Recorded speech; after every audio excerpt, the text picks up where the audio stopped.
There's a watch brand that tries to make a watch for every wrist. They got a good little lineup.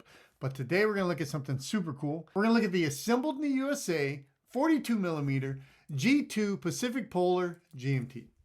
One of my favorite things about Vaer Watch Company is the actual brand itself. It is a Southern California, get outdoors, surf, have fun, live a life outside type of a brand that actually offers a full catalog of watches. So just about everybody can find something they like from their watches. It is a brand that has a price point that starts at the couple $100 ranges and goes all the way up to about the $1,000 give or take range, which is a very wide pocket of affordable wristwatches for what might not be the watch collector that wants to keep his watches in a safe, but definitely for the watch collector that wants to slap a couple cool watches on the wrist along the way that they don't have to worry about getting stolen, getting beat up, losing, any of the kind of downsides of owning an expensive watch. Before we get into this specific watch itself, what is a GMT? A GMT is basically a way to keep track of multiple time zones on one watch. In this particular case, you can line up the specifically designated GMT hand with whatever hour marker you need to keep track of. And from there, it works just like the regular watch does. The D2 Meridian Pacific Polar GMT is a stainless steel case. It comes in 42 millimeter. There is a 39 millimeter size as well, which probably what most people like, but I'm a bigger guy at the bigger wrist. So I really like the 42 millimeter case. The case thickness is 13.27 thick with the crystal. So if you want to take a measurement of the case by itself, you can minus about a millimeter off of that. The lug to lug distance is 48 or 48.48 millimeter to be specific. In this watch, there is a quartz Swiss Ronda GMT movement. This watch has an aluminum GMT bezel. It is a domed sapphire crystal with AR coating.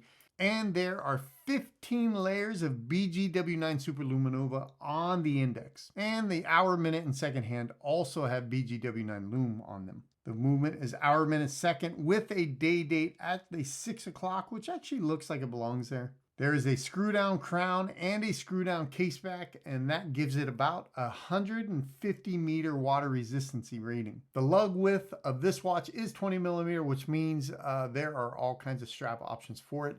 I think this watch looks best on the 3-link bracelet directly from there, but I'm sure if you dress it up with the right color NATO strap or a NATO style strap, or there's so many cool straps out there that you can get in that size. It's a very common size. You'll find one that you love and it'll look great on this watch, especially with this dial. So there are two different options for this watch. Aside from the 39 millimeter and the 42 millimeter versions that I mentioned earlier, aside from the black dial and this awesome cream dial that I mentioned earlier, there's an automatic and there's a quartz version. The automatic is about $1,000. I got the quartz. The quartz starts at $399. That's on a NATO style strap. There's a couple different bracelet options. This specific bracelet comes in at $489. Now, what are my thoughts on this watch here? I'm going to tell you the pros. Right off the bat, the pros are the dial color. I love this cream color. It just looks really cool. The contrast with the black outline indexes and the hashtags, and it's just a great looking dial. As far as comfortability, when you're wearing it, it's super comfortable. It's not super thick. It's not really heavy. It fits on the wrist and it kind of stays in place where you want it to be when it's fitted right.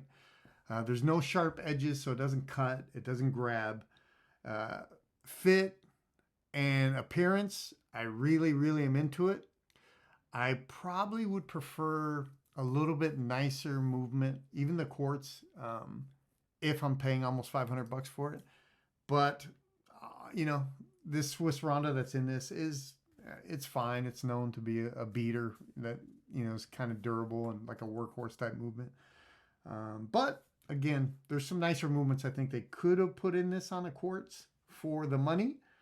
I think the automatic version of this thing, if I'm assuming it's exactly like this, just with a different movement, for $1,000 or I think it starts at $935 and goes up to about the $1,000 mark. From there, I think that it is a very good, nice dress casual watch for any event. As far as it being assembled in the US, I love that. As far as it being a GMT, I love that. I don't really have another GMT. I've checked out a couple other ones, but I've never owned one of my own. This is actually my first. And I think for a GMT, it's exactly what I wanted. It looks cool. It still looks outdoor and rugged. I feel like this is an outdoors watch, and the fit and the finish and the feel and the price point, I'm pretty happy with all of it. I would say that the quartz version is probably a good choice if you are just getting into Vaer and you're not super comfortable with the brand yet. Now, Vaer Watches has a full catalog of all of their watches on their website, vaerwatches.com. The price points are for everybody. The watches are for everybody. Don't be afraid and don't shy away from a quartz watch, especially if you're just getting into the game. I think you'll be much happier not spending the extra money for the automatic while you're just kind of getting introduced to the brand and introduced to watch collecting in and of itself, because you're going to want another one quick. So don't break the bank. Get yourself something you're happy with, wear it proudly, have fun with it, get outdoors with it, put that thing to work. But for now, that's it for me.